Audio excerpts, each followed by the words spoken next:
मुंबईमधील धरणांमधील पाणी साठ्यामध्ये मोठी घट झाली आहे। वाढत्या तापमानाचा पाणी साठ्याला सुद्धा फटका बसलेला आहे। 15 दिवसांमध्ये जलसाठ्यात 6% घट झाली आहे, तशी माहिती समोर आली आहे। 7ही धरणांमधील पाणी साठा 45%वर पोहोचलेला आहे। मुंबईतील 7 तलावांमधील पाणी साठ्यामध्ये लक्षणीय घट झालेली आहे।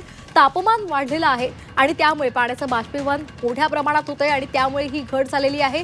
गेल्या 3 आठवड्यापासून शहरांचं तापमान सामान्य तापमानापेक्षा जास्त आहे। बीएमसीच्या आकडेवारीनुसार 15 दिवसांमध्ये जलसाठ्यात 6% घट झाली आहे।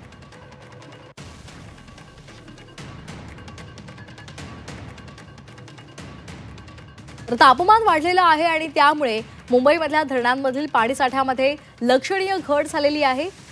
या तापमान वाढीचा फटका जलसाठ्याला सुद्धा बसलेला आहे। 15 दिवसांमध्ये जलसाठ्यामध्ये 6% घट झाली आहे।